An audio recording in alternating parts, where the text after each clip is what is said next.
ಶಾಸಕಾಂಗ ಇರ್ಬೋದು, ಕಾರ್ಯಾಂಗ ಇರ್ಬೋದು, ನಾವು ಒಂದು ವೇಳೆ ನಮ್ಗೆ ಅದ್ರ ಮೇಲೆ ನಂಬಿಕೆ ಇರಲ್ಲ.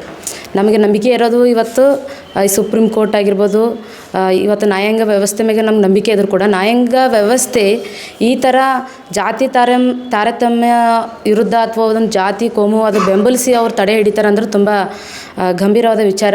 ಮತ್ತು ಎಷ್ಟೋ ಜನ ವಿದ್ಯಾರ್ಥಿಗಳು ಅದೇ ಜಾತಿ ತಾರತಮ್ಯ ಹೆಸರಿನ ಮೇಲೆ ಎಷ್ಟೋ ವಿದ್ಯಾರ್ಥಿಗಳು ಆತ್ಮಹತ್ಯೆ ಮಾಡ್ಕೊಂಡಿದ್ದು ಇದೆ. ಸುಪ್ರೀಂ ಕೋರ್ಟು ಆ ಕಾಯ್ದೆಯನ್ನು ಇವತ್ತು ತಡೆ ಹಿಡಿತಂತಂದ್ರೆ ಸುಪ್ರೀಂ ಕೋರ್ಟು ಯಾರ ಪರವಾಗಿ ಅದ ಅಂಥೇಳಿ ಏನು UGC ಒಂದು ಹೊಸ ನಿಯಮ ತಂದಿತ್ತು ಜಾತಿ ತಾರತಮ್ಯ ವಿರುದ್ಧ, ಅದನ್ನು ನಾವು ಎಲ್ಲರೂ ಸ್ವಾಗತ ಮಾಡಿದ್ವಿ. ಆದರೆ ಇವತ್ತು ಸಡನ್ಲಿ ಸುಪ್ರೀಂ ಕೋರ್ಟ್ ಆ ಕಾಯ್ದೆನ ತಡೆ ಹಿಡ್ದದ. ಇವತ್ತೇನು ನಾವೆಲ್ಲರೂ ಒಬ್ಬ ಸಾಮಾನ್ಯ ವಿದ್ಯಾರ್ಥಿ ಇವತ್ತು ಶಾಸಕಾಂಗ ಇರ್ಬೋದು, ಕಾರ್ಯಾಂಗ ಇರ್ಬೋದು, ನಾವು ಒಂದು ವೇಳೆ ನಮ್ಗೆ ಅದ್ರ ಮೇಲೆ ನಂಬಿಕೆ ಇರಲ್ಲ.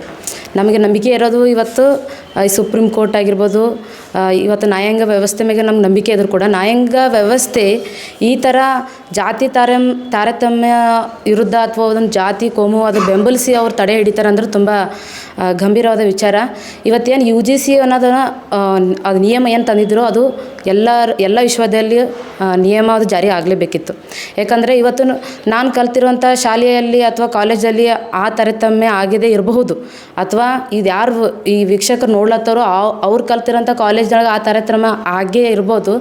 ಆದ್ರೆ ಇಲ್ಲಿವರೆಗೂ ಎಷ್ಟೋ ಜನ ವಿದ್ಯಾರ್ಥಿಗಳು ಭಾರತದಾಗ ಎಷ್ಟೋ ಜನ ಸಾವಿರಾರು ವಿದ್ಯಾರ್ಥಿಗಳು ಆ ತಾರತಮ್ಯ ವಿರೋಧಿಸಿ ಇದು ವಿಶ್ವವಿದ್ಯಾಲಯ ಬಿಟ್ಟಿದ್ದು ಉದಾಹರಣೆಗಳಿದ್ದಾವೆ.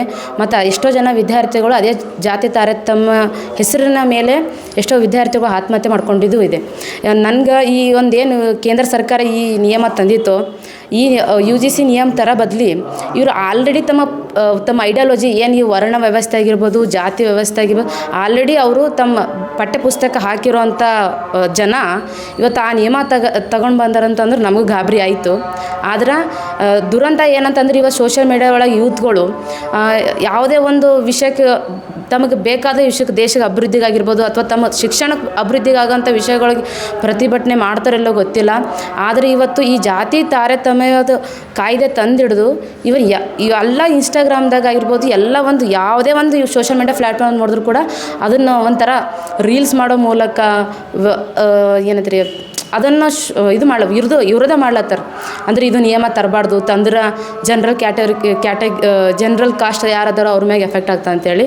ನನ್ನ ಪ್ರಶ್ನೆ ಏನಪ್ಪ ಅಂತಂದ್ರೆ ಆ ಥರ ರೀಲ್ಸ್ ಮಾಡಿ ಹಾಕ್ಲತ್ತಾರೋ ಅಥವಾ ಅದನ್ನು ವಿರೋಧ ಮಾಡ್ಲತ್ತಾರೋ ಅಥವಾ ಅದನ್ನು ಇದ್ದೀರಿ ನೀವು ಅಂಥ ಜನರಲ್ ಕ್ಯಾಟಗಿರಿದವ್ರು ಎಷ್ಟು ಜನ ನೀವು ಆತ್ಮಹತ್ಯೆ ಮಾಡ್ಕೊಂಡಿರಿ ಜಾತಿ ತಾರತಮ್ಯ ವಿಷಯ ಇಟ್ಟುಕೊಂಡು. ರೋಹಿತ್ ಅವರು ಕೂಡ ದಲಿತವನ್ನು ಒಂದೇ ಕಾರಣಕ್ಕೆ ಅವರು ಆತ್ಮಹತ್ಯೆ ಮಾಡ್ಕೊಂಡ್ರು. ಸೊ ಅವರೊಬ್ಬರೇ ಅಂತ ಅಲ್ಲ, ಎಷ್ಟೋ ಜನ ವಿದ್ಯಾರ್ಥಿಗಳು ಆತ್ಮಹತ್ಯೆ ಮಾಡ್ಕೊಂಡಿದ್ದು ಅದ. ಮತ್ತು ಈ ಒಂದು ನಿಯಮ ತರಬೇಕಂತಂದ್ರೆ ಈ UGC ತಮ್ಮ ನಿಯಮ ತರಬೇಕು ದಲಿತರಿಗೆ ಅಥವಾ ಈ ಹಿಂದುಳಿದ ಜಾತಿಗೆ ಆ ಉಪಯೋಗ ಆಗಬೇಕಂತಲ್ಲ.